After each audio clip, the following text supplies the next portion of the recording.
Hey, what's going on, everybody? No, you are not seeing double.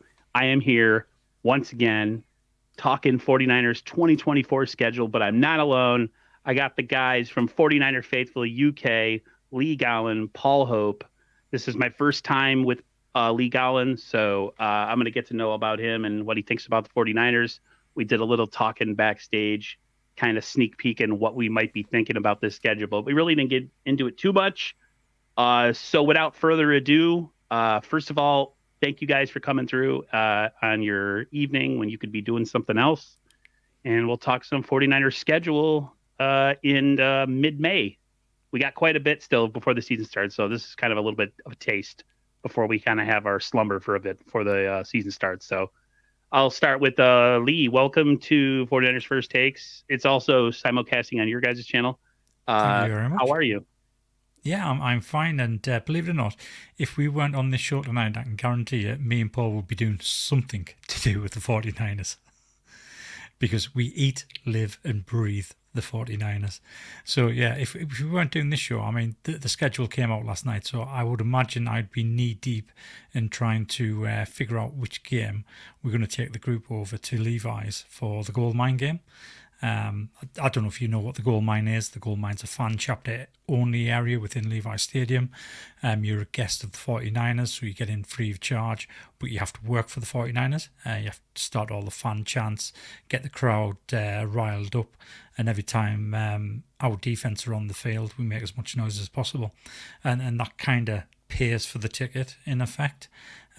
We were over last year for the Bucks game. Paul was over, first trip to Levi's. And we're going to take another group of 40 over this year. It would be awesome if you guys came all the way to New York. Then I could meet up with you. I'm just kidding, though. Maybe not. But it's. I said off stream how I wanted you guys to possibly change my mind on my stance with my records. So hopefully we'll get into that momentarily. Paul, Hope. Paul's been on the channel before. I wanted to do something with him again, either on your guys' channel or on 49ers First Takes. Like I said, we're simulcasting at the same time on both channels. How you doing, Paul? Thanks for having me on, Aaron. We do appreciate you streaming on both channels. Me and Lee is still fairly new to this YouTube. And as Lee said, we went live last night at the same time. So 12 noon Pacific, 3 p.m. Eastern, but the schedule wasn't fully out. So we were kind of trying to talk about the schedule, having a guess. And then today, I've watched back your show last night with Ted, Raj, Bash, when the schedule was out. And today, me and Lee have been converting the times, working out what times the UK faithful can get together.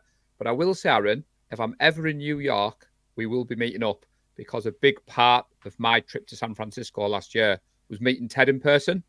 So we went for a burger and a soft drink on the Tuesday when I was in San Francisco, just me, Ted, and Gina. And it was lovely to talk all things football, but in a bit more of a quieter setting. So don't worry, if I'm ever in New York, Aaron, I'm coming to meet you, buddy. Nice, It's I appreciate that. how many people we know over in New York now. There's quite a few content creators all based out of New York. So yeah, it should be a good time. Jason Aponte is one of them. I think he's actually in like New York, New Jersey. I forget exactly. But yeah, there's a lot of 49er fans on the East Coast. Yeah.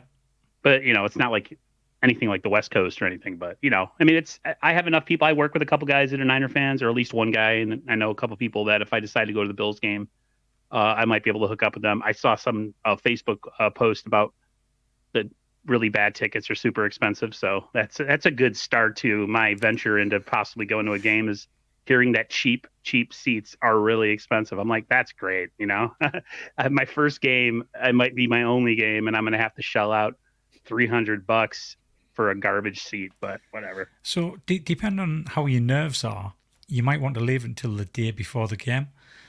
So I took a tip from John Chapman last season.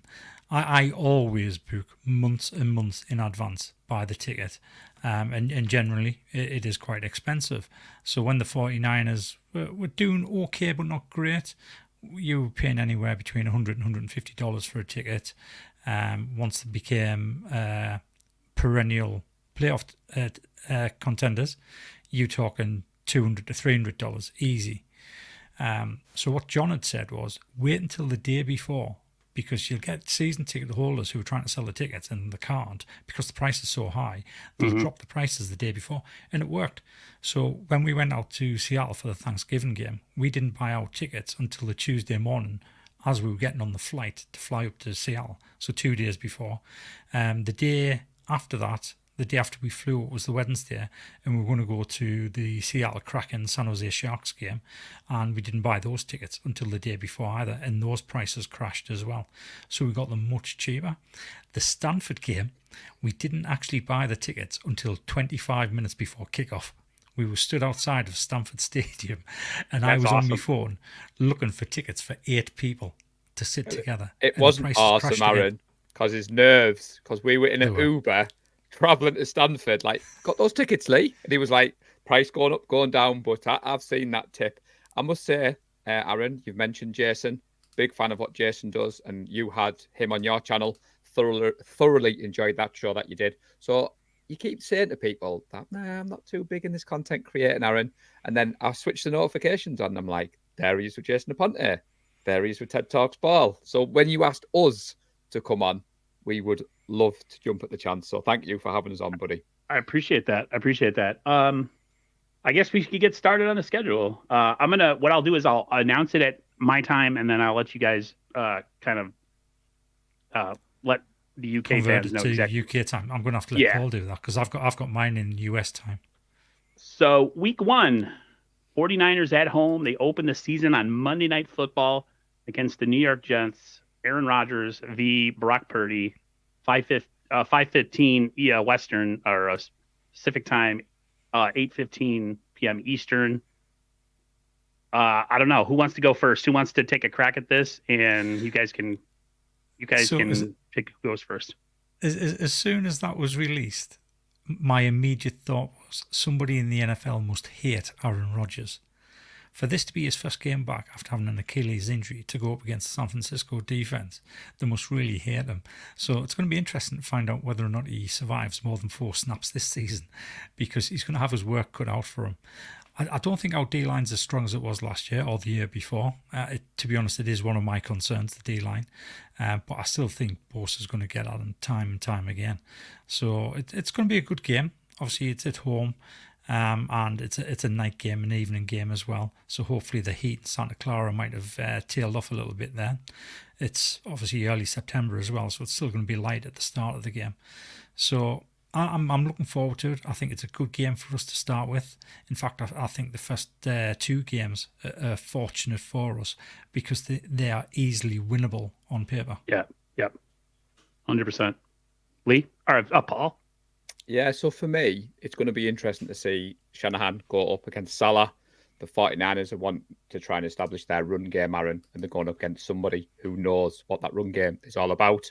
The Jets are a strange team in the UK because this time last year, they were heavily favoured because of hard knocks, because of Aaron Rodgers.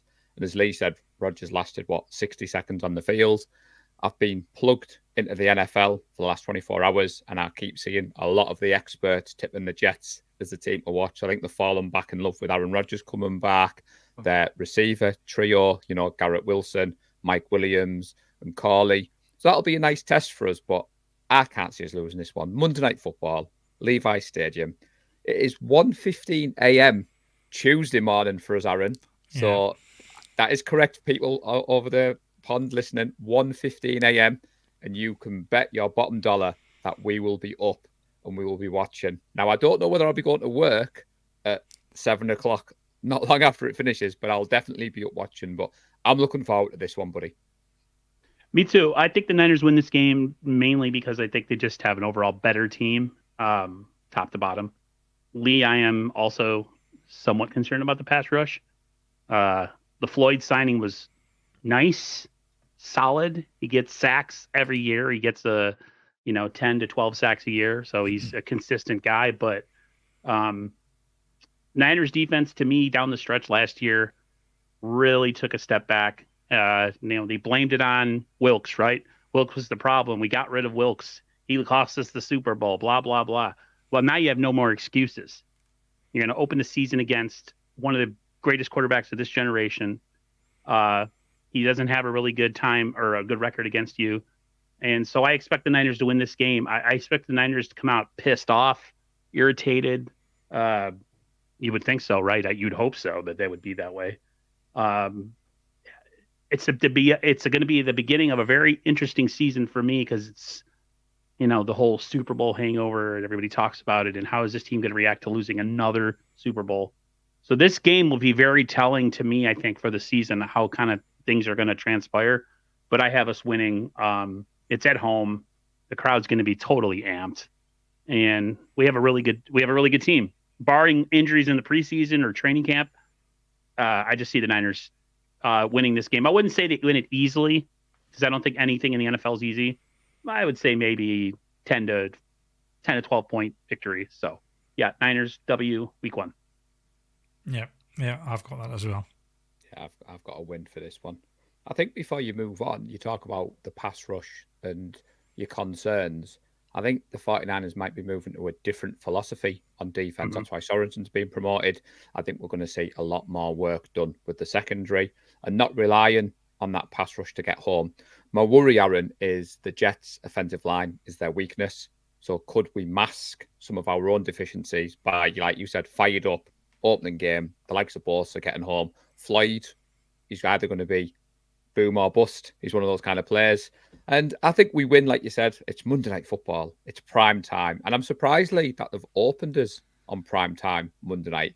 It just means we have to wait an extra day in the UK to watch our team play. Yeah, it's an interesting thought you've got there about the defensive philosophy, because I actually think we're going to go in the opposite direction. I think last year we concentrated more on the defensive backs, and I think it was that Shanahan didn't like, because we weren't getting as much pressure as what we had previous years under Ryan or Salah, and I think we're going to go back to that, which is why he's gone back to bringing somebody internal into that defensive coordinator role. Obviously, Brandon Staley's come in as an assistant head coach. Not entirely sure what his role is really going to be. It doesn't really give a shout of confidence to Sorensen. And I think that might be a problem for the first few games. I know both Salah and Ryan took at least 4 or 5 games to actually warm up in their first season. I remember being on the podcast and we got to game 4 or 5 and we were thinking, we need to do something at defensive coordinator because this isn't working. But then it was like flicking a switch and the defense clicked into gear. They understood what the assignments were, what they were doing, and it rolled from there. So I think there's going to be some bedding in period with Sorensen, but I don't think he's going to be concentrating as much on the defensive backs like Wilkes did. I think it's going to go back to the defensive line and making them dominant. So it's interesting view you got there, Paul. The defense got who they wanted to be the D coordinator, right? Yeah. Oh, they got their guy, right? They they don't want to change anything. We're taking away every excuse that you guys had last year. We got rid of the D coordinator that nobody liked and supposedly sucked, which I didn't think he was good. I just didn't think he was good for what we were doing. And you brought in a homegrown guy but he's not really the defensive coordinator. I'm going with Joe Shasky, what he said about Bosa, that Bosa needs to come into this season with some fire in his ass and come off and start fast. And nothing more. You can't start any faster than opening the season at home, Monday Night Football against Aaron Rodgers, and making his day miserable. All the excuses are off the table now. So I don't want to hear, we have this problem and, it's just going to take some time. Like it's all done. Like, I don't want to hear it. We lost the Super Bowl because of the defense, supposedly because of Steve Wilkes. So now it's time to put up or shut up. Stop making excuses for, choking away another Lombardi. And I expect them to win. And hopefully they come out with a little bit of passion, like somebody said, passion, a little swagger. And maybe they put the boots to the Jets. I said maybe a 10-point victory. Maybe we get a 3-touchdown victory. That would be amazing. But we'll see. We got, 4 months still, 3.5 months still. So I'm not going to get myself too fired up yet about that game. So week 2, we're going to go to a place that we haven't won since 1992 when Amp Lee was the running back. We are playing the Minnesota Vikings in Minnesota. It's a 1:00 game for me. It's a 6:00 game for us. So that's a little bit better, I guess. Yeah. Oh Yeah, yeah. you don't Yeah. have to stay up all really late. Uh, Lee or Paul, you want to go first since Lee started the last one and give me your thoughts on week 2 against the Vikings. Yeah, so this is what Lee wanted to happen. Lee wanted the Niners to go to Minnesota because this was one of those games, Aaron, which we had everything crossed for the Niners to come to London and play the Vikings in October. Sam Darnold revenge game. I've seen this. I still can't believe how much money he managed to get out of the Vikings, but I can't see the Vikings beating us in this one. The defensive line has a significant advantage in my eyes in this one. And let's throw in Sam Darnold is either going to throw a couple of turnovers and then get benched, and they're going to bring a rookie quarterback in. And I always like to face a rookie quarterback earlier in the season because obviously they're still adjust the pace of the NFL. I think this could be our official watch party. So for the people tuning in from the UK, this is one of those games, Aaron, where you will see the social media hype from the UK faithful. Because if this is our official watch party game, this will be one of the ones marked on the calendar. It means we all meet up, watch the game together. I think this one, I could see us winning 31-17. I think this one's going to be an easy win for the 49ers. What do you think, Lee? Think I'm overconfident for me? I think I've got it right. I think you're right. I think this is going to be an easy win. Like you said, this is one of the games that I wanted us not to play in London against the Vikings, because I wanted to go to Minnesota, and I was kind of hoping it was going to be a Thursday night game, to be honest, preceded by a home game at Levi's, because what I wanted to do is do a home and road double header in the same week, just like I did last year. But unfortunately, like I said, I mean, the schedule hasn't been kind. Technically, we could probably do the Jets and the Vikings because that's not too bad if the Jets being Monday night. But the thing is with the gold mine, we won't find out from the 49ers until the middle of August whether or not we've been successful in applying for the gold mine for the Jets game, which gives us 2 to 3 weeks max to book flights, book hotels and get across there, by which time the prices go through the roof. So I was quite disappointed that we got Vikings week 2. I was kind of hoping to have them maybe week 8 or 9, sometime the back end of October. Unfortunately, we didn't get that. But yeah, I agree, Paul. I think this one's going to be quite an easy victory for us. And as you know, I mean, I've got the added spice that my older brother is a Vikings fan. So it's the Gowland Bowl for us. I was going to say we have to mention that. I mean, before you speak, Aaron, Flores got the defense to play above their level last year. When we did the preview of this game, we were scared because Flores is more creative as a coordinator, but everything that went wrong on the night for the Niners that could have gone wrong happened, and I don't think we see that again. And obviously, it came out after the game that Purdy was concussed. But yeah, this game has got added spice because it's the Gowland Bowl. So when we came out to San Francisco last year, Lee's brother actually came with us.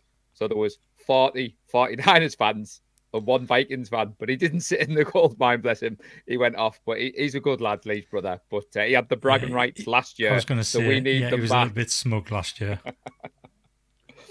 Yeah, well, I'll be dealing with that late in the season with my brother with the Dolphins. So we'll see. We'll see who comes out on top. We don't really get too fired up with each other when it comes to games and stuff. Me and my brother are pretty respectful of each other's teams. We're also we're like pretty negative about our own teams. Like, oh yeah, they'll probably do this. Watch this happen. Blah, blah, blah, blah, blah. Instead of being like, my team's gonna kill yours. We're never like that. I've gotten older, so I'm not as flagrant with my opinions on the Niners as I used to be. But I'm going win as well. I think this of the first 6 games, this is the most winnable. Yeah. Where you can mark it up as nothing's ever a guarantee in the NFL, but as a guaranteed victory. I think the Niners win going away in this one, 2 touchdowns at least. I think I said last night, this is a game where the starters leave in the mid to late third quarter and you have backups in, because I think the Niners are just, I mean, they have Sam Darnold's their quarterback and they have a rookie. If the Niners defense is what we say they are, right, then this is a game where you eat and you eat well. So I'm going W to start the season. 49ers 2-0. Okay. Week 3. Oh, you want to say something, Paul? No, I said I like it, Aaron. I've done mine month by month. So I've got Lee's going to laugh when we get to the end of September, because I promise you, Lee, I haven't gone 17-0. I have done this properly, Aaron. I promise you. But Lee's normally known for doing an early prediction and just going 17-0. But I am playing properly, I promise. Yes, it's normally 20-0 I go.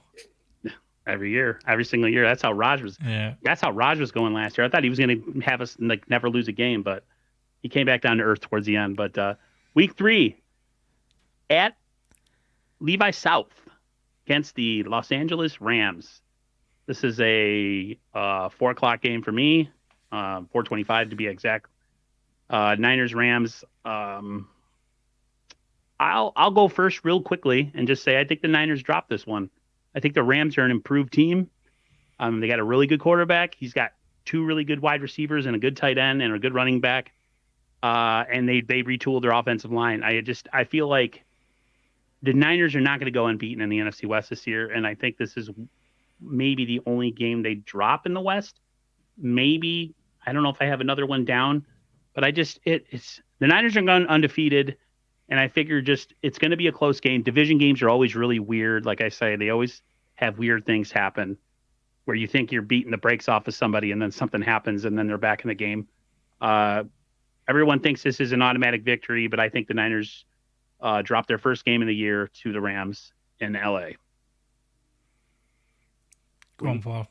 I'll let you go first. Well, he said at the start, Lee, he wanted us to change his mind. Now, I have got a good friend who's a Rams fan, and he suddenly got my number again, Aaron. I haven't heard of him for a couple of years, and all of a sudden he's been very bullish. But as I pointed out to Mike, they've lost the best defensive player from the generation that they've had. Obviously, Donald isn't there anymore. They've added a pair of cornerbacks, which people are getting excited about, but they're over the hill for me.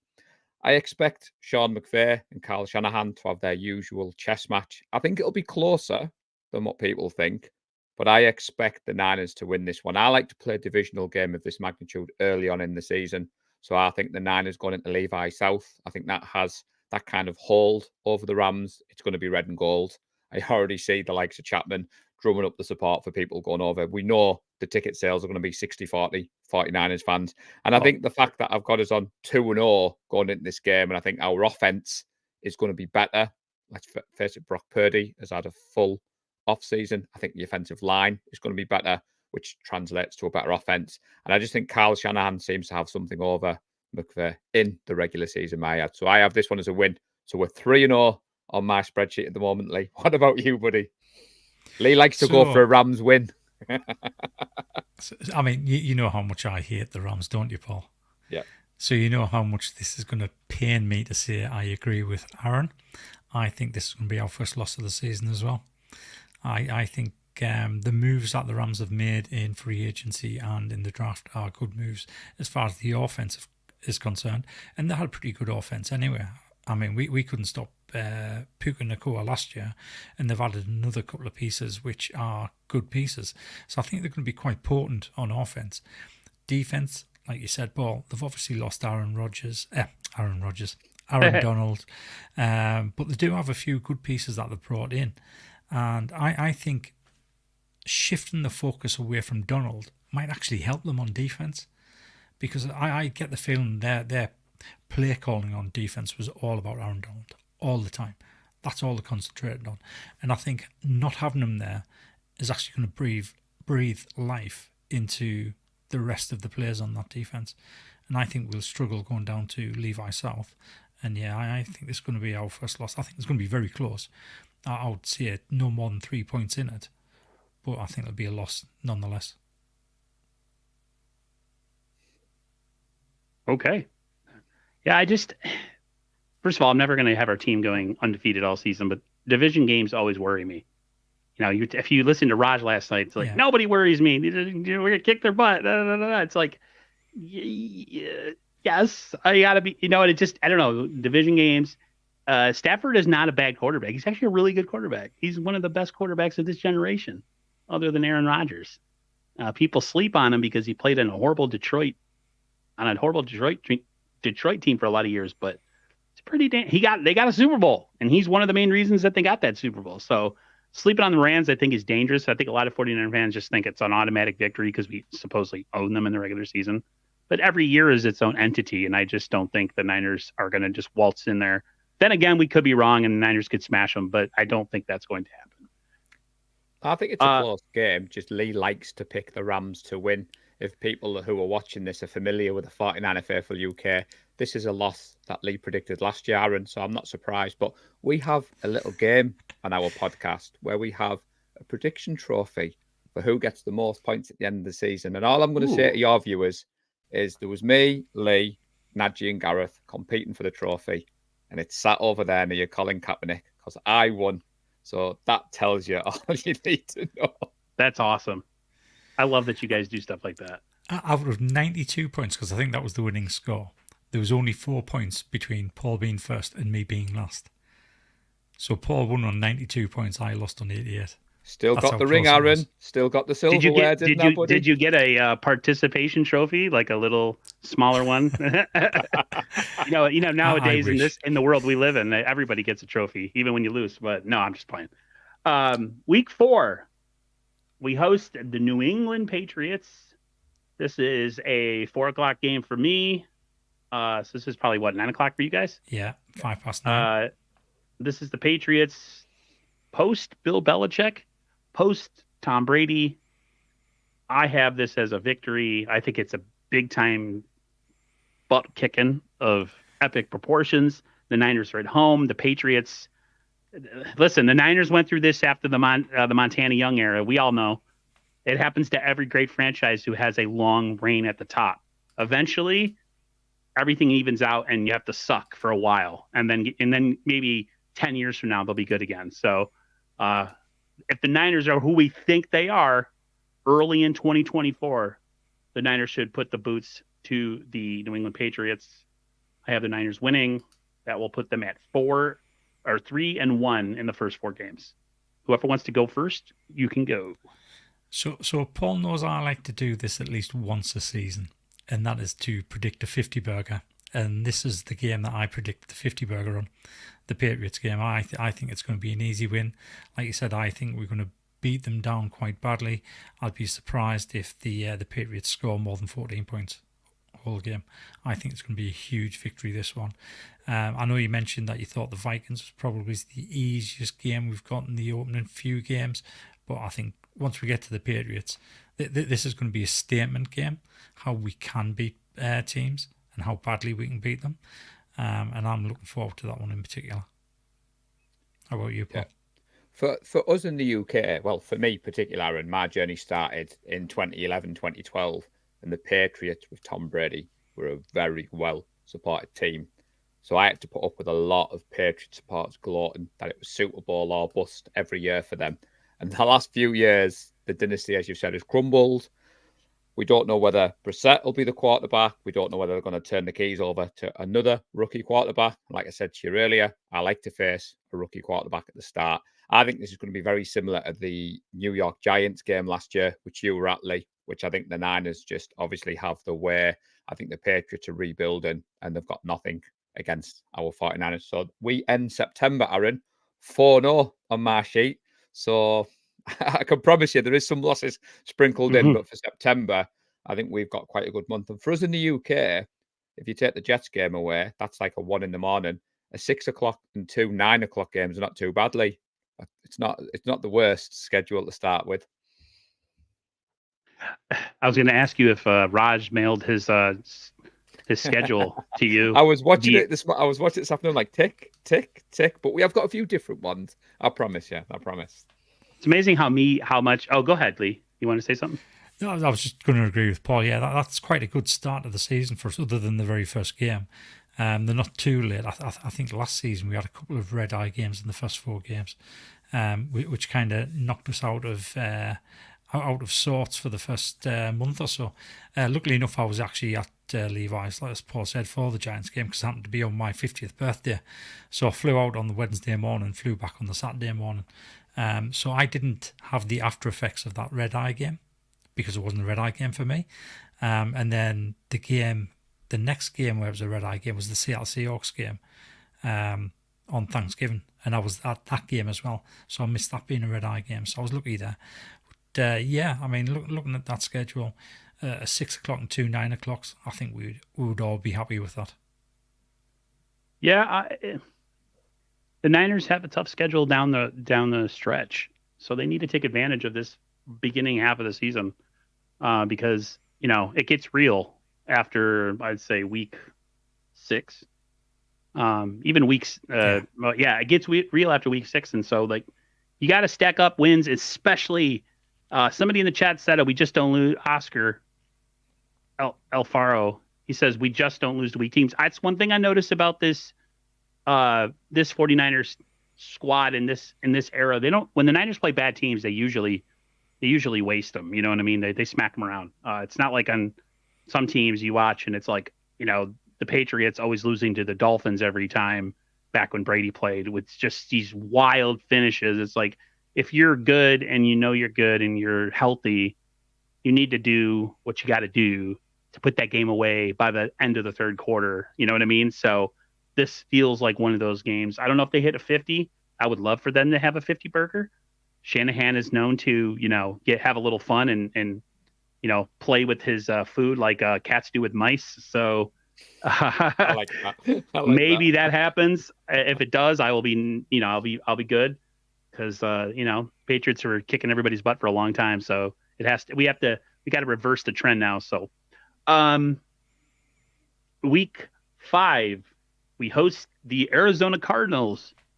This is the Arizona Cardinals team who has one of the best draft picks in the NFL this year in Marvin Harrison Jr. But I always, like me and my brother said, it's like when you're at the top of the draft and you're drafting the best players, it means you really, really sucked and you're a really, really bad team. And I still think this Cardinals team, even with their quarterback on his way back and playing, I still think that the Niners are just head and shoulders above the Cardinals, especially it being a home game for the Niners. This is a 1 o'clock West Coast start, 4 o'clock my time. Again, another 9 o'clock game for you guys. I have the Niners winning. I wouldn't say comfortably. I think the Niners win by 10. 31-17, 31, something like that, So that's my prediction. Yeah, I'm on exactly the same page as you are, and I had them winning by 10 as well. I think the Cardinals are improving.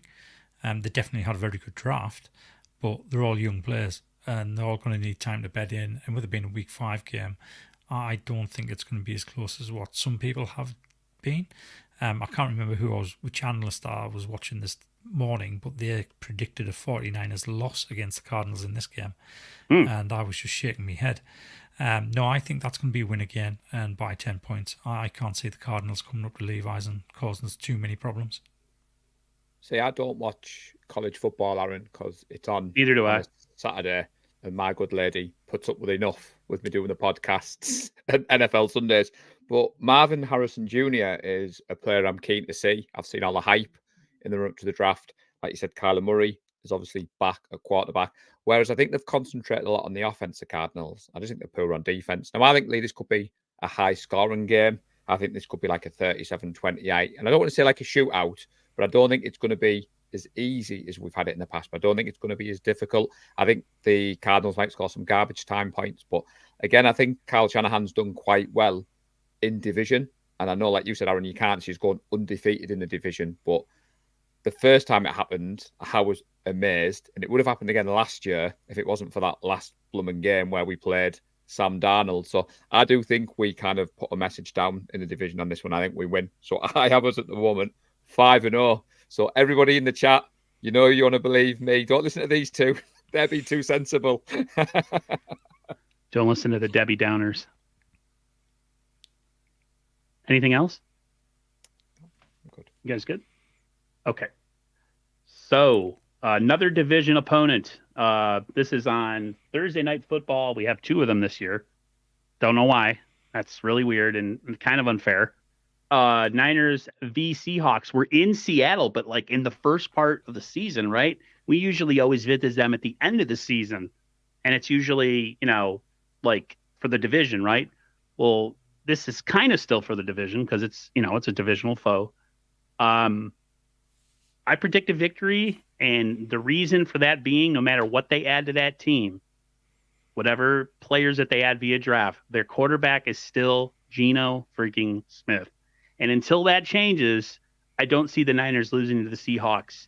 Now, things happen, injuries happen, fluky things happen. It's in Seattle. It's really loud. It's early in the season, and the Seahawks are doing good. You're probably going to have a really, really crazy crowd. But I just don't. We're a better team than them. No matter what they just up and down the roster. We have the better quarterback. Better defense. I think we have a better secondary than they do. A lot of people are sleeping on our secondary this year. I think our 2 top corners. He might be a slot depending on how some of the other guys play out in training camp. But I think the Niners, like I said, are just across the board a better team. And Geno Smith is the quarterback. So I have a victory in week 6 on Thursday Night Football. These are always kind of nice because then Sunday comes rolling around and I can just kind of relax and watch the Dolphins game with my brother and not be worried if we already won or something. I'm just like, hey, this is nice. Eat food, relax, no game to stress me out. So yes, I have the Niners going with a victory. So that puts the Niners at 5-1 to start the first 6 weeks. Either of you can go. Paul, I'll go next then.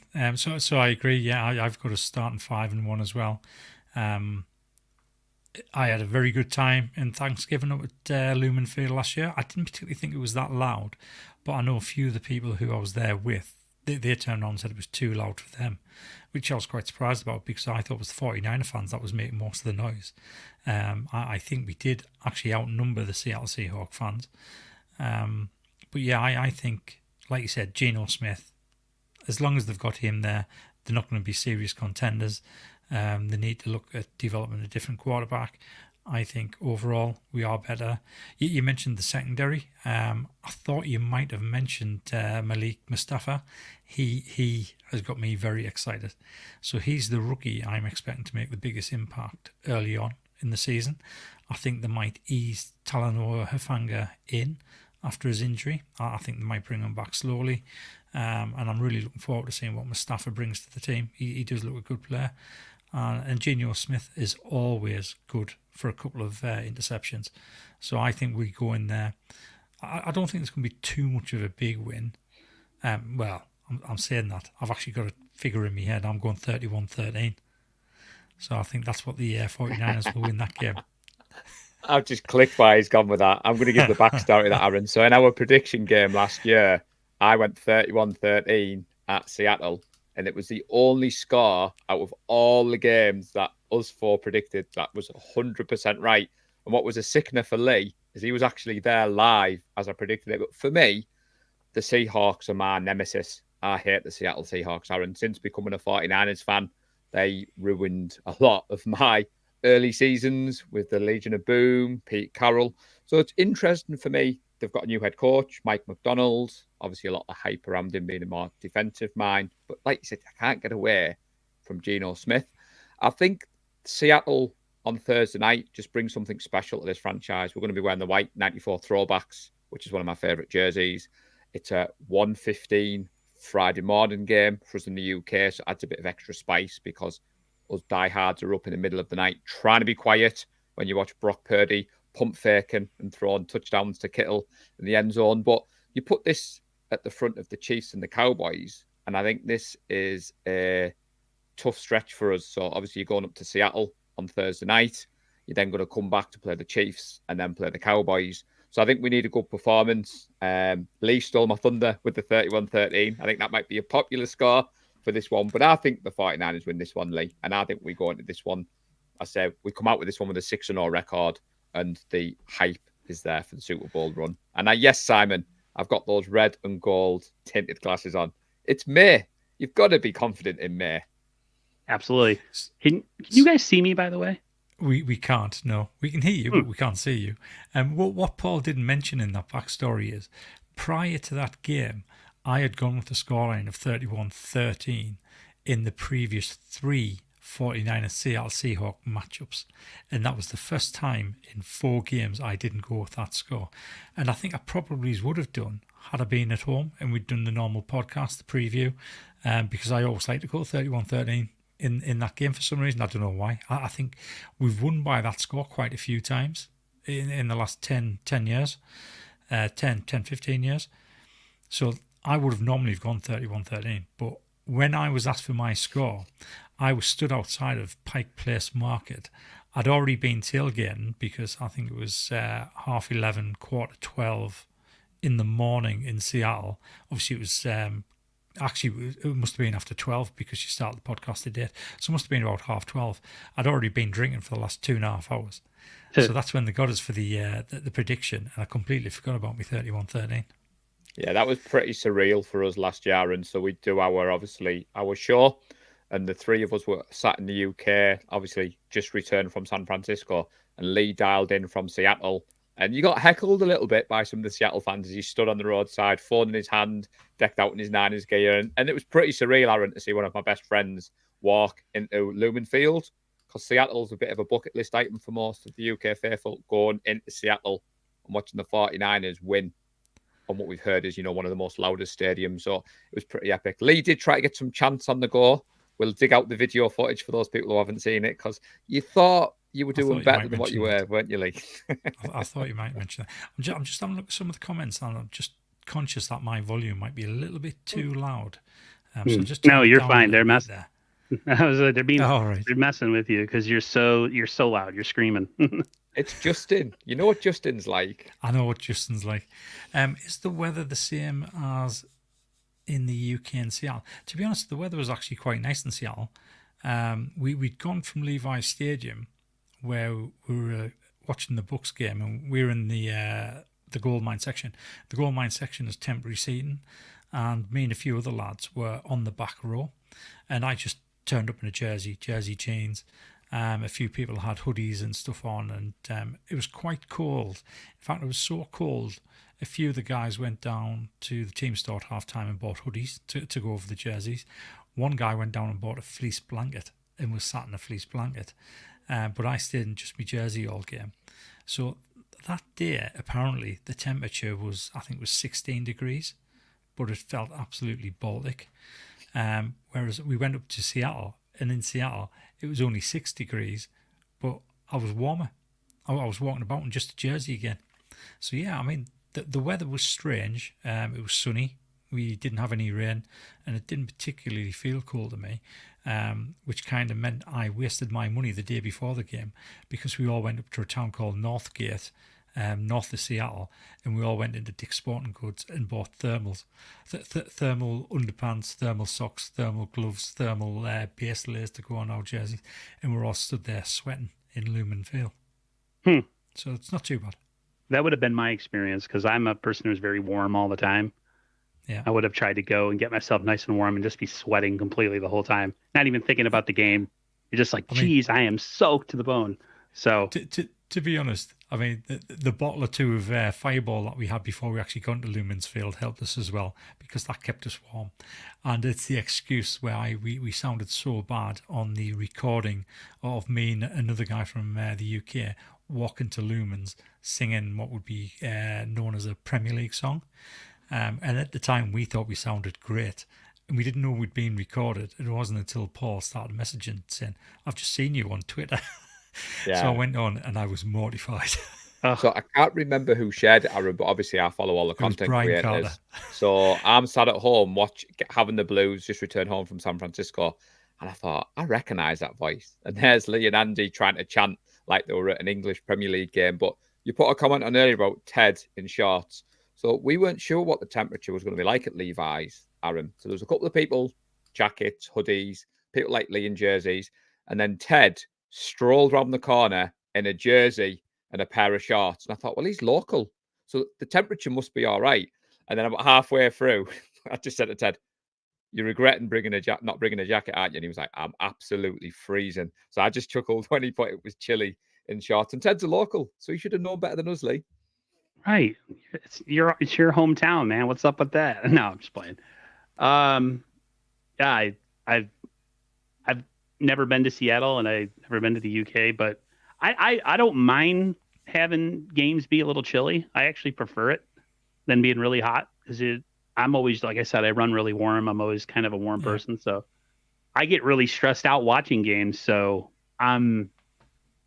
my temperature rises and my blood pressure goes up. So I'm not going to be doing it in 16-degree weather, but you know what I mean. I can survive if I have a pair of pants on and a jersey. And I usually wear an undershirt anyways to the jersey. So, all right. Week 7, a game that a lot of us dread, at least I do. Rematch of the Super Bowl. We're 0-2 in Super Bowls in the last, 4 years? I think it is 5 years? 4 years. 4 years. And we haven't beat them in the regular season either. We're 0-2 in the last 2 times we faced them. The Kansas City Chiefs come into Levi's to take on the 49ers. I have this as a loss, fellas.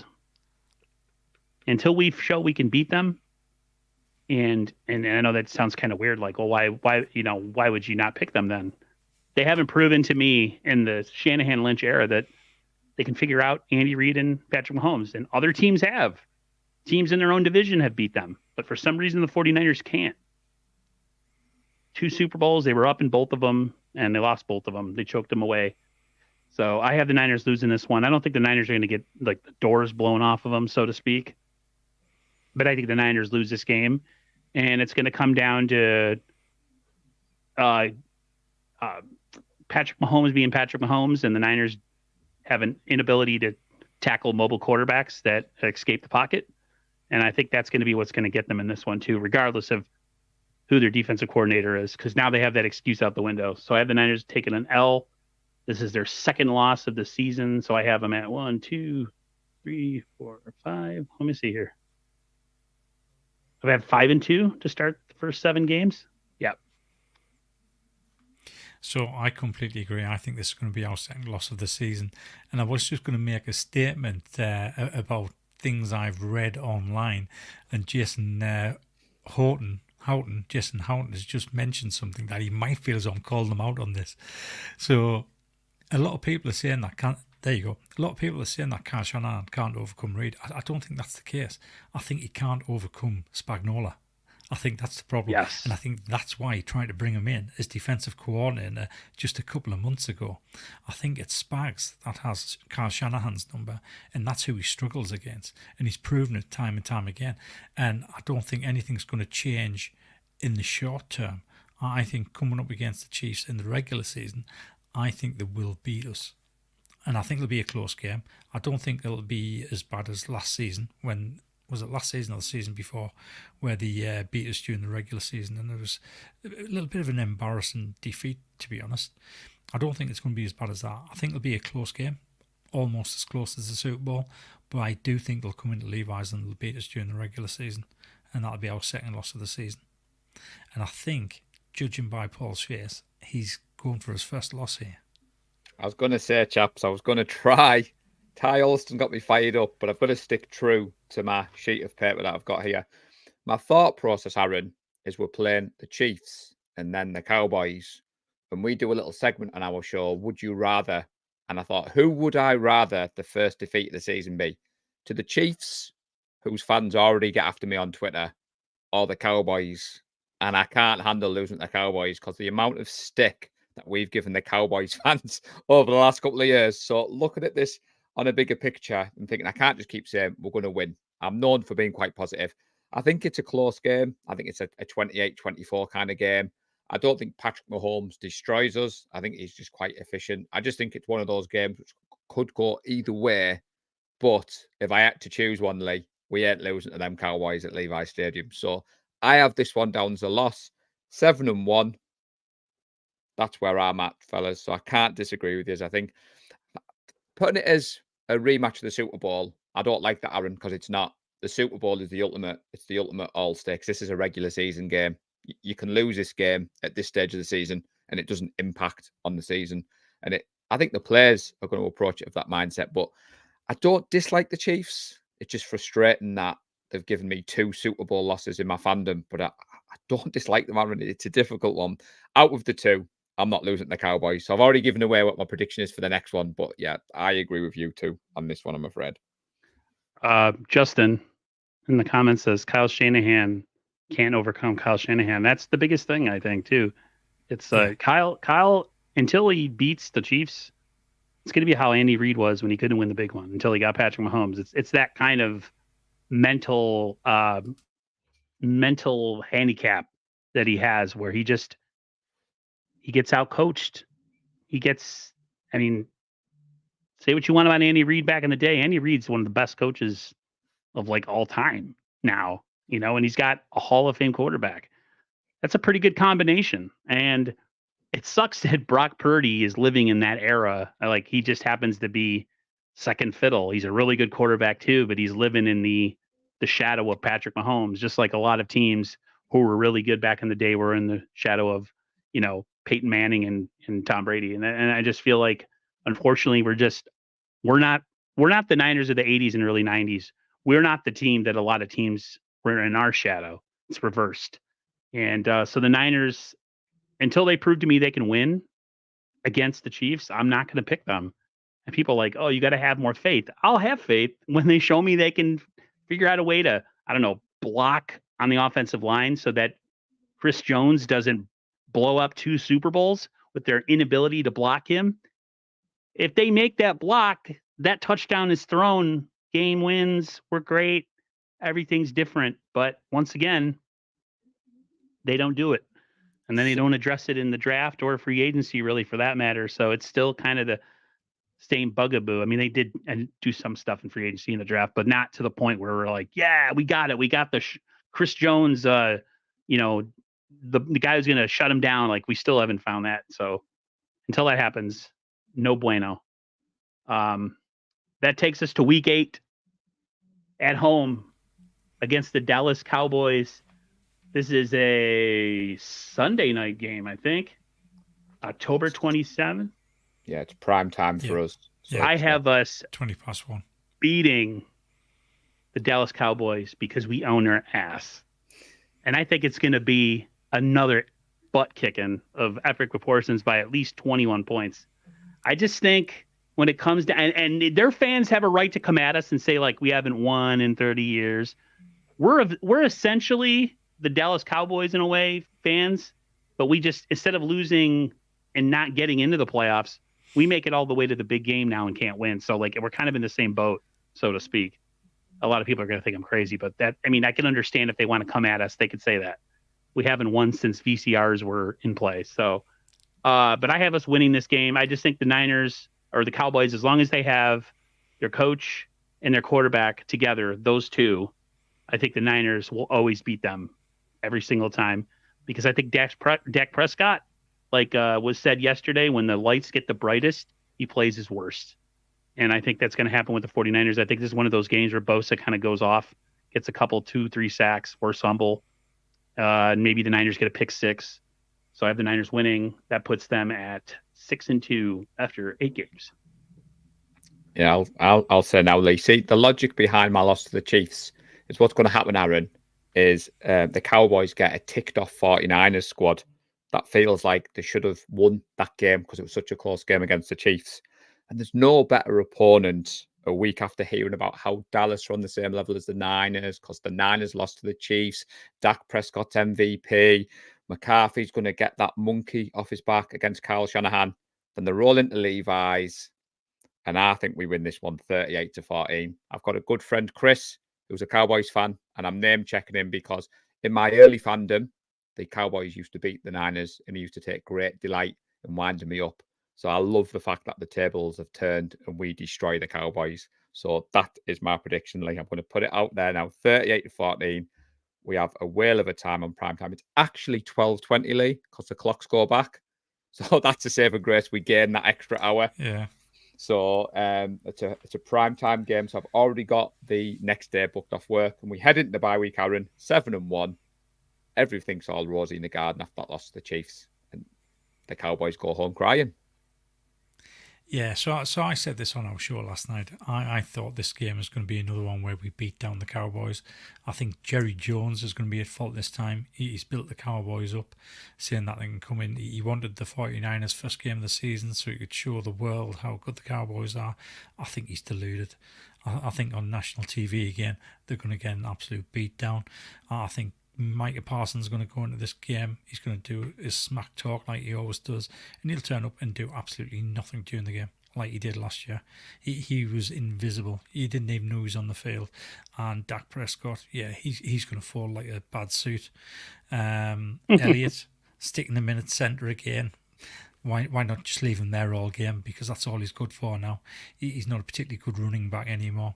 So I'm really looking forward to week 8 because as well as hating the Rams, I hate the Cowboys as well. So I think this is going to be a big victory. And it'll set us up nicely for the bye week. Yeah, I like people used to call it a rivalry. This isn't a rivalry anymore. Rivalry means you. That's right. You volley back and forth wins and losses, and it sucks because I have two really good friends from my youth. I mean, we're going there. One of them's my brother's age, and one of them's a little younger. Big Cowboy fans. I love them to death. They're great guys. When the Niners beat the Cowboys, I don't say anything on social media. I just keep my mouth shut.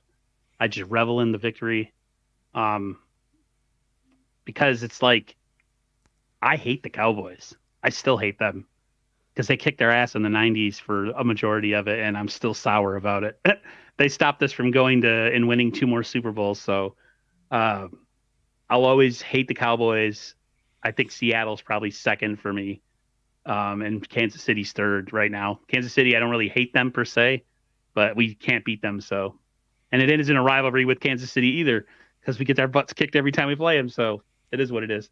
All right. So we're at the bye week 8. We're off. Everybody's good. Get healthy. We come out of the bye week 10.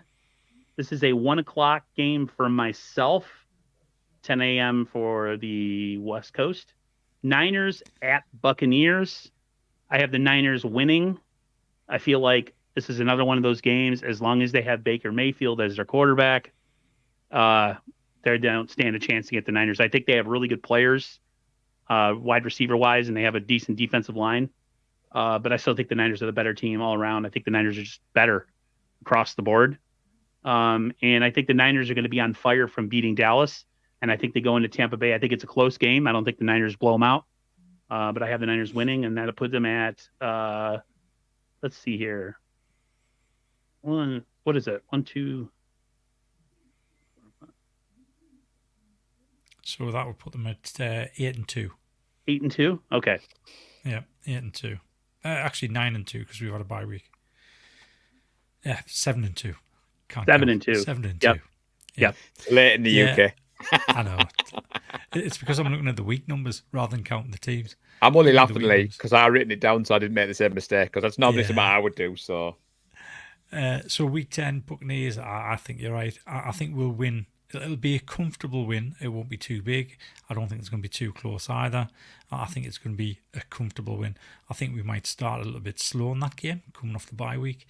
But then I think once we get the second half, we'll just power on. And by the time we get to the start of the fourth quarter, that game's going to be over and done with.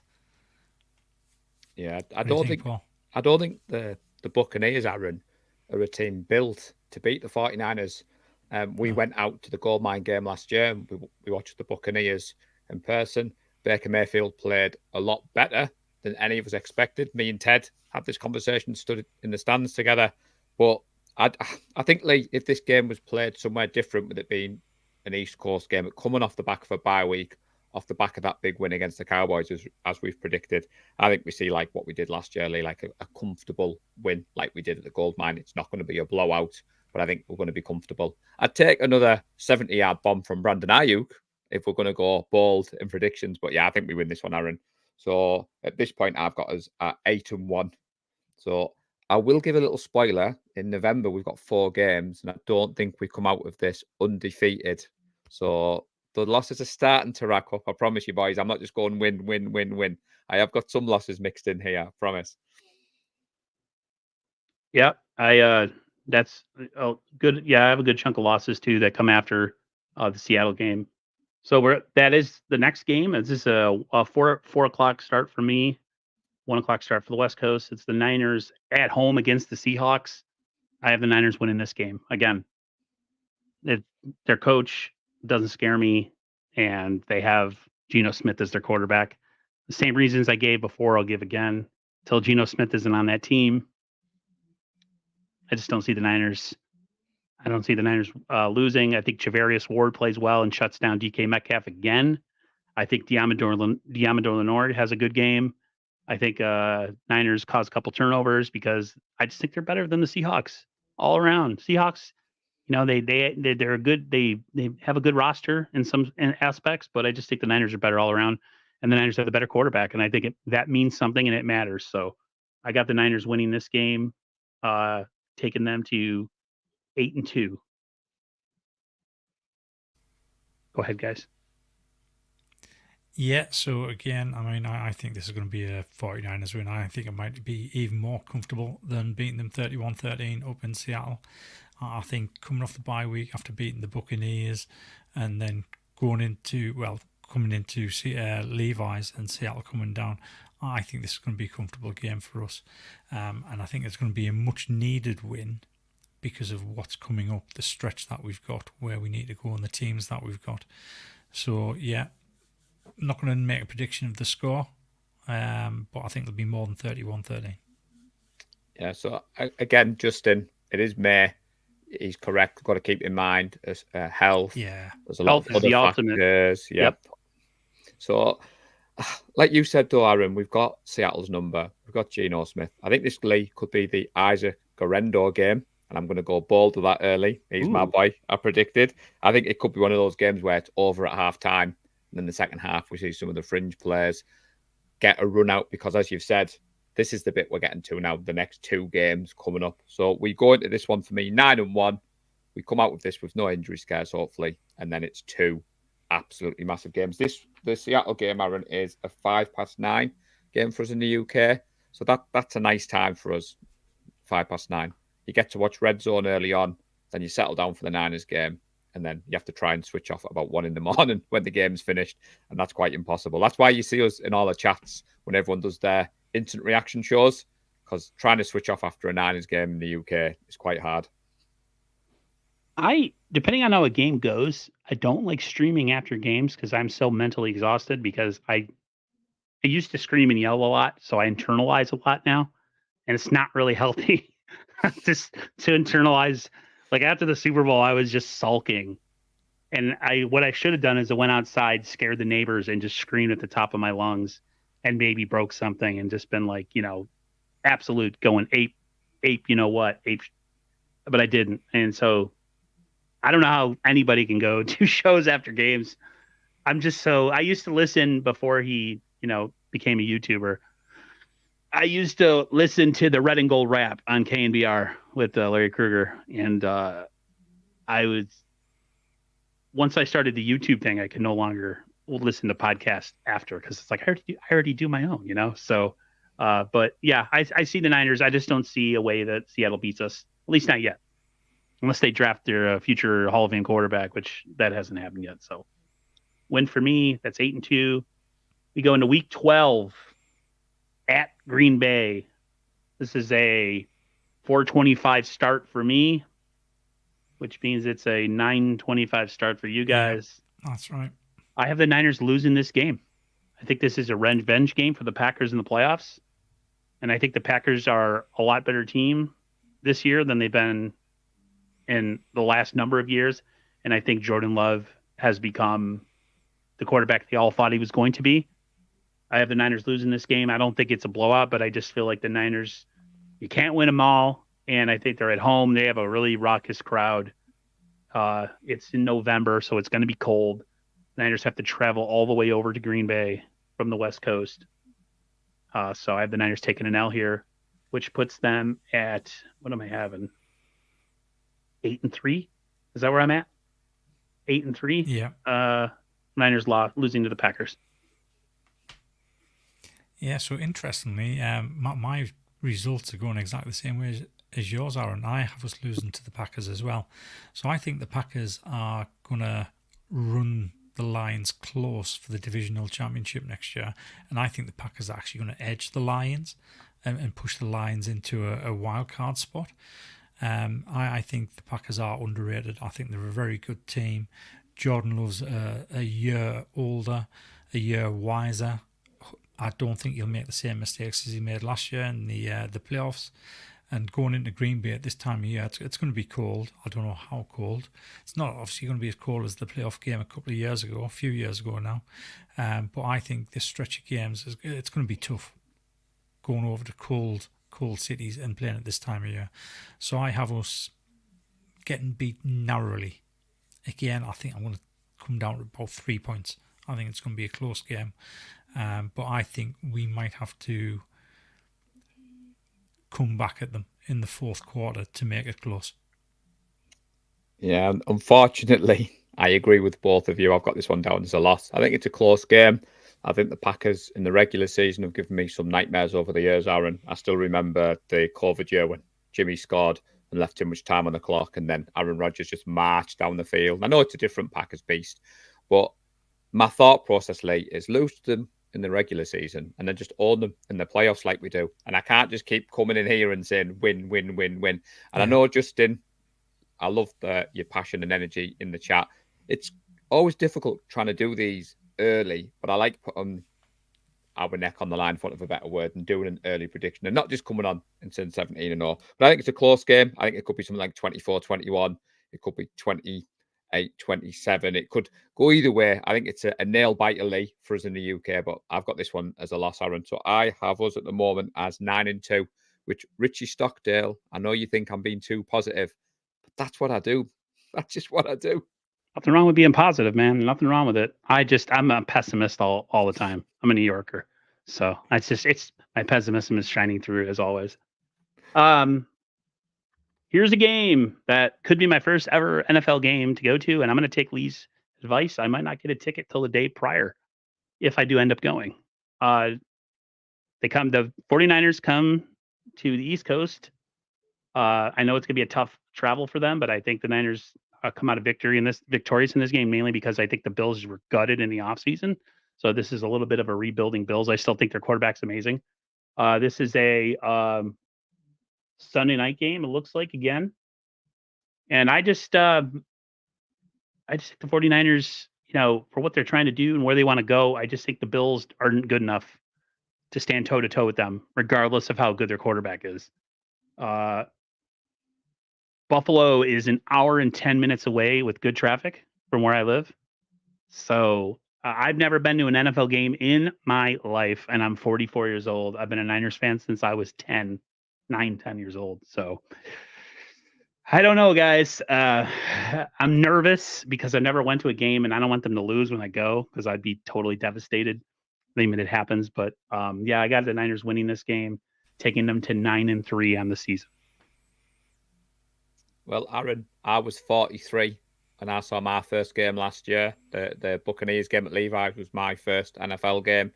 Lee was there. I was sat next to Ted. I do like Josh Allen as a quarterback. He's amazing. I think the Bills come into this one off a loss to the Chiefs. It's a primetime game. Like you said, this could be... I don't think the weather in Green Bay is going to be as much of a factor as what it could be in Buffalo. And I think we saw Brock struggle in Cleveland last season. And my narrative is I think Brock's going to struggle in this one. 49ers Twitter is going to melt down. Talking heads are going to be like, Brock Purdy, told you he was a system quarterback. The Niners lose this one, which will be 2 in a row that they've lost. So we come out with this stretch 9-3, but I think the season's still there. But I just think Josh Allen edges this one as it stands at the moment. But if you are going close at the time, I'll be predicting a 49ers win just because I want you to have that win. Because like you, I was so nervous getting on that plane last year and thinking, if I fly all the way over there, 5,327 miles, and the team loses, I'll never hear the end of it. So I was delighted when we won. So if you do go, I'll be pulling for a 49ers win for you, buddy. So I've got this as a 49ers win as well. I think it's going to be an ugly game to watch. I think it's going to be a low-scoring game. The worst thing for us in the UK, we'll all have stayed up until 20 past 1 to see the kick-off. By the time we go to bed at 4 o'clock in the morning, I think we're all going to be relieved that 4 half 1 in the morning, we're going to be relieved that we got the win. I don't think it's going to be pretty to watch. I don't rate the Bills now. I think they've lost some key pieces that Josh Allen worked well with, and I think it's going to take them some time to get back to where they were 3-4 seasons ago. But having said that, I kind of agree with Paul as well. I think this might be a game where the offense stutters a little bit, and it's the defense that wins us this game. Ted made a good point last night's stream. Purdy has issues with wet ball. He doesn't have the biggest hands, which is weird, though, because Troy Aikman had issues with throwing a wet ball, and he has massive mitts. You ever watch games with him and he's on the screen? Yeah. His hands are like a mile long. So it does. I don't know if it's just how your grip is or whatever, but weather could be a factor. It could change my mind. If this game, I happen to get a ticket the day before and there's a lot of snow and it's wet, I might change my mind then. But at this point right now, I just 9-3, I see it as a victory. I just think the Niners just a better team. I mean, the Bills, man, if I'm Josh Allen, I'm asking out of Buffalo, like what happened, dude? Like there's nothing there for him. He has nothing.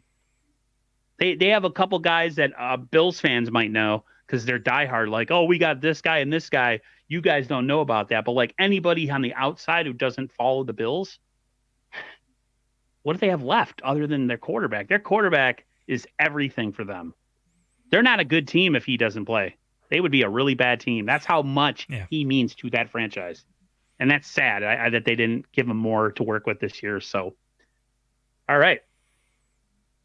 December 14th, my birthday, I will turn 45. What do I get for my birthday? The 49ers putting an absolute beatdown on the Chicago Bears. Niners will be at home. It's a 4:25 start for me.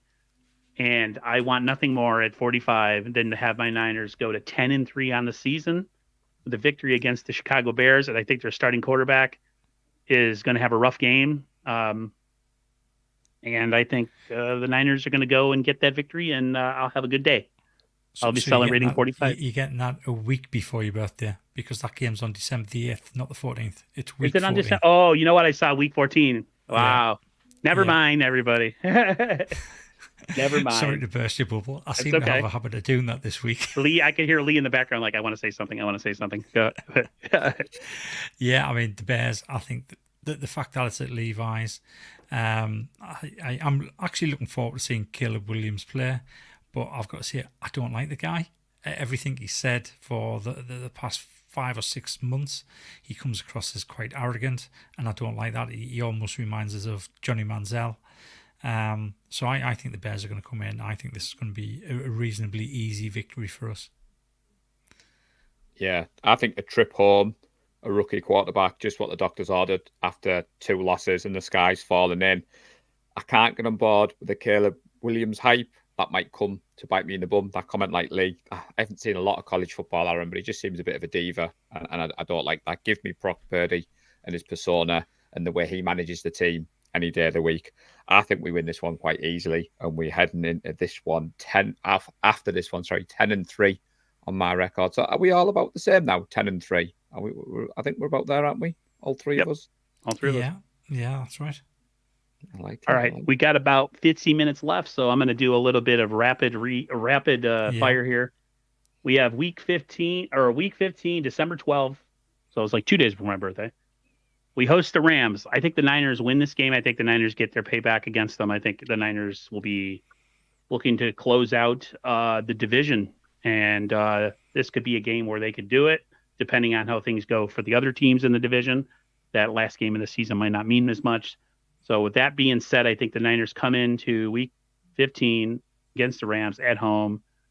Not a decisive victory, but like another close game. It's it's all about injuries, and it's all about who's playing better ball. I think the Niners will be playing some pretty good ball going into this game. I have the Niners winning and going to 11-3. Yeah. Yeah, I'm the same.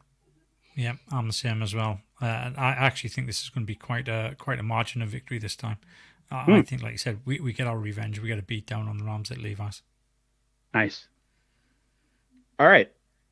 We'll go to week 16.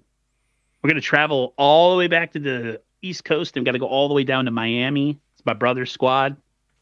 They have a talented team. They might have some issues with, they had a lot of injuries at the end of last season. They just got decimated on their defensive line, their pass rush.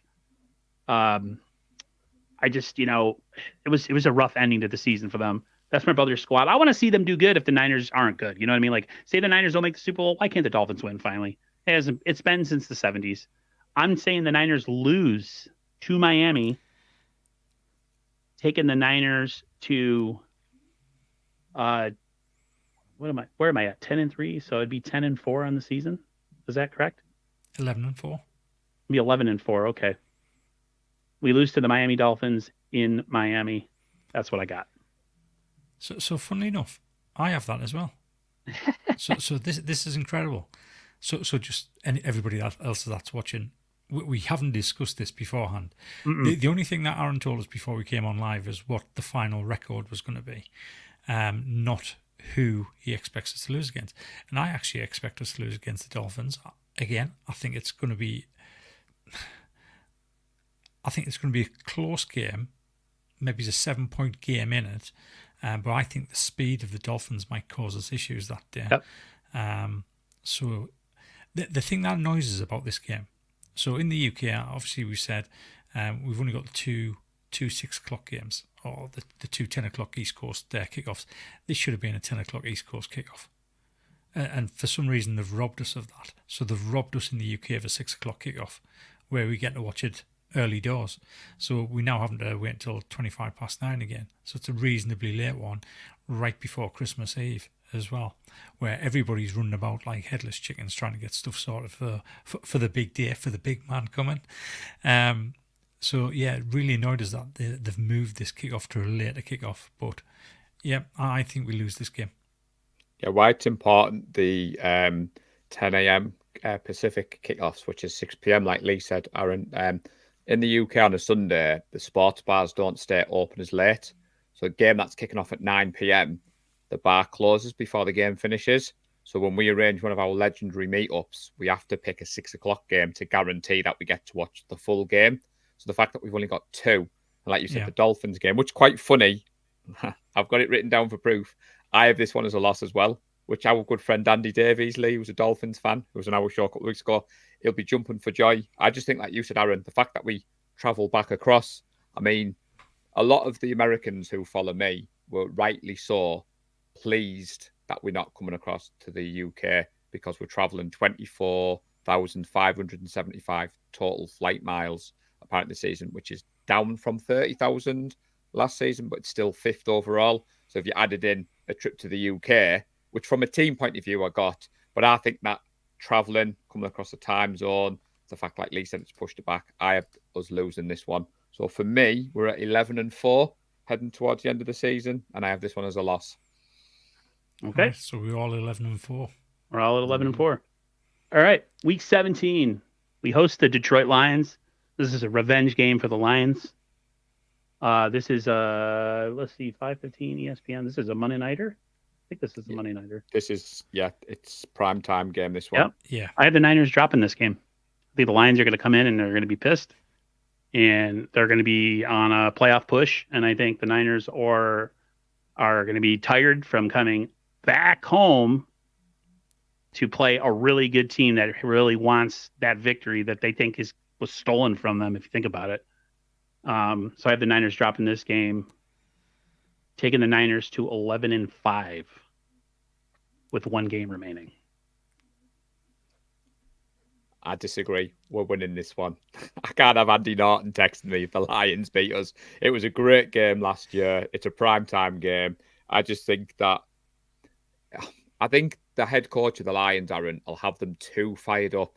And we saw how aggressive he can be, like he was last year. I think this game could be one of those games towards the end of the season where the winner gets the number 1 seed. And I just think Kyle Shanahan's got a little bit more in his locker.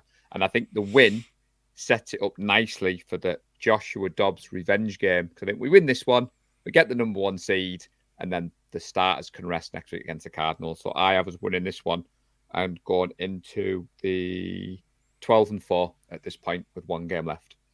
Okay. So you're not going to believe it, but I have us losing this one as well. I think I don't know why I'm cheering, but yeah, it's incredible. Yeah, I completely agree. I think this is going to be a Lions revenge game. I don't think Dan Campbell's going to make the same mistakes with his play calling as he did in the NFC Championship game. I think they're a very good team. I think they're underrated. I think Jared Goff is underrated. I think he's proved moving from LA to Detroit. It's just a case of who's calling the plays. That dictates how well he plays. I think it's... Again, I actually don't think this is going to be a close game. I think they're going to humble us a little bit in this game, but I think it's going to feed us for the rest of the year. So yeah, I've got us as a loss here. So that sticks us on what, 12-5? Yeah. I have the Niners losing this game and possibly losing the number 1 seed as well, that which would be cause 11-5. Yeah. Yep. Because we've got one more game left. That's right. I have the Niners losing this game, and I also think they lose the number 1 seed. I think Detroit gets it. I think Detroit's going to have the number 1 seed this year, which in a way, somebody made a comment last night that, do we really want the Niners to have the number 1 seed? Because they looked completely like they took their foot off the gas, like they just expected to take a run to the Super Bowl. They play like that in every game besides the Super Bowl, but even in the Super Bowl too, if you think about it. So maybe in a way it works out for the Niners where they have to do a little bit of road traveling in the playoffs and they go and, shock the world like they weren't meant to be in the Super Bowl. So now they are in the Super Bowl. Maybe they win it. Who knows? So this takes me to the final week of the season. This is at Arizona. Usually I predict maybe an Arizona victory because it's, division game, last game of the year, weird place. Niners have had some issues in Arizona, but I have the Niners winning this game, putting a cap on the record, 12-5. I don't think the Niners get the number 1 seed this year. I hate to burst everybody's bubble, but I think the Niners, if they want a Super Bowl victory this year, they got to earn it. And 12-5 is not good enough. Maybe it is. Who knows? Maybe the Lions stumble, beat us, but maybe they're stumbling through the year, and maybe the Niners still get the number 1 seed. Who knows? Maybe they got to wait till week 18 to do it. But that's just my in May prediction. 12-5, 49ers. They're playoff bound, but that's what they finished the year as. So if it wasn't for the defeat against the Lions, I think we lose this game. But because we did get beaten by the Lions the week before, I think we win a narrow game in Arizona because it's not going to be Joshua Dobbs that's starting at quarterback. It's going to be Brock Purdy because the number 1 seed will be sorted on the final game of the season. And I think we lose it not on record, but on head-to-head. I think the number 1 seed will have a 12-5 record. See, this is where I come in, Aaron. And I said we've already locked up the number 1 seed last week. We've beat the Lions. Joshua Dobbs goes into Arizona. Purdy stood with his clipboard. All is rosy in the garden. Now, Lee, I normally predict a 14-3 record. I found it very difficult to come on Aaron's show today and be sensible. And a 13-4 record is bold for me. Because Lee normally does 17-0, Aaron. I normally do 14-3. But I think it's 13-4. I think this offense is going to get better. I think Brock Purdy is going to continue to grow in this offense. And I think the defense is going to be better this year. So, yes, in May, I'm feeling optimistic. I've dusted down the Super Bowl blues, Aaron, as you can tell. I've got my Purdy T-shirt on. I'm rocking the residency cap. It's coming home, Lee. Get that tub of Brasso out that you've got stored in the cupboard. We're winning the Super Bowl. Mark it here. We said it in May. But 13-4 is my regular season prediction, Aaron. Which I think a few people in the chat have said. So I think a lot of people. I was sticking 13-4 when I first looked at the schedule, but I just, I look at the Chiefs game, I look at the Lions game, I look at the Packers game. I just, and then it just, I could be totally wrong, and I hope I'm wrong. I just think the Niners are coming off of a really emotional loss. Just watch Brandon Ayuk after that Super Bowl, how much of a hurting he was in. So. Lee Gowland has his schedule that he wants to put up on screen. I think it's pretty much. Yeah, it's just to show people that I already had this done before I came on here, and I haven't just copied off what you said. So when the schedule came out, when the 49ers put this up, I obviously put a ring around the ones where I thought we were going to lose. And the reason the Patriots were rung in green there is because that's the 50 burger I was going to go for this season. So yeah, it's just complete fluke that we had exactly the same losses. That's crazy. We didn't talk before the stream. No. Oh man, that's crazy. These all technical, Aaron. I do it on pen and paper, and the reason for that is I do not dare touch this computer, because if I do anything, I printed mine off. I printed mine off of the printer. Yeah. iPads can be so useful. You tell me off when I use my iPad, because apparently it makes a noise on the microphone. So honestly, I sit back, I put my phone over there. But to be fair, Aaron, since subscribing to your channel, I know you said I think you're more realistic. I'm very optimistic. I always try and look on the bright side. When we do our pods, I have Lee Gowland reining me in. He is very similar mindset to yourself, and I think it's a good mix. And it was good watching the show last night, seeing Raj having the same kind of positivity that you and I Raj do. doing a show together would be interesting because the Niners would never lose a game. We'd They'd never be lose a game. yeah.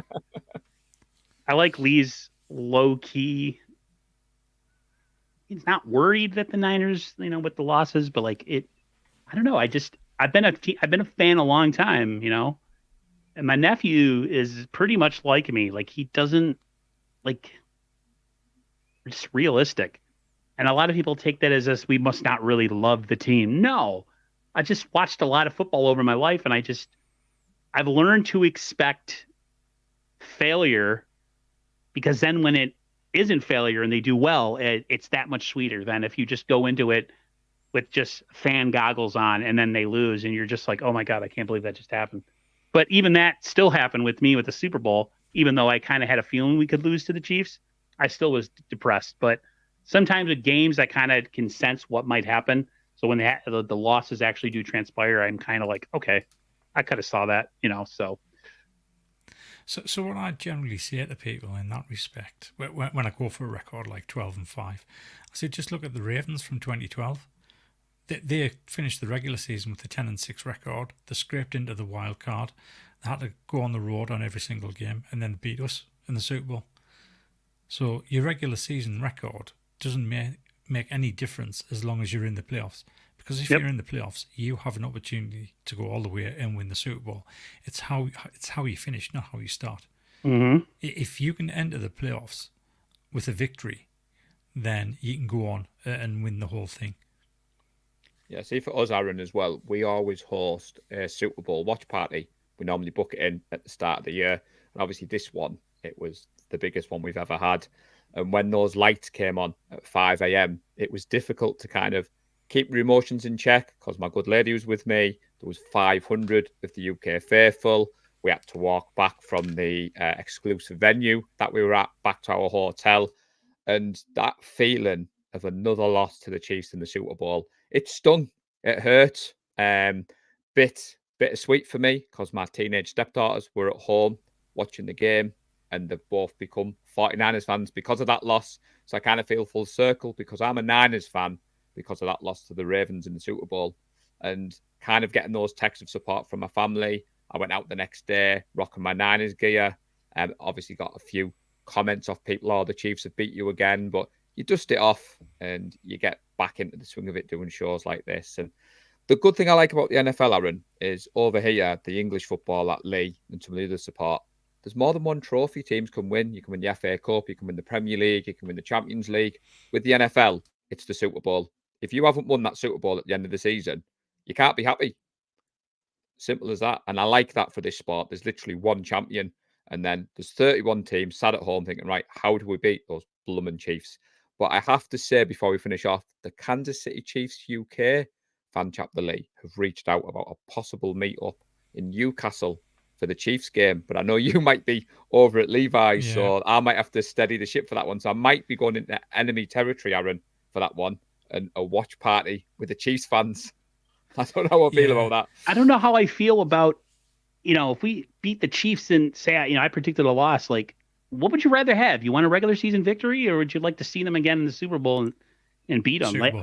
It's to me, beating them in the regular season doesn't mean anything. If you lose the game that matter, a lot of 49er fans get really like, oh, we beat the Rams. Oh, we own the Rams. Yeah, but the Rams got a championship in recent memory. We don't. So as much as we could say how much we own the Rams, as 49er fans, you got to take the L on that one. And I hate to say it, and it makes me sound like I'm not a fan, but until you win that Super Bowl, every bit of your arguments are going to come up short because you haven't done it in a very long time. I was 14 the last time they won. No, 15 the last time they won.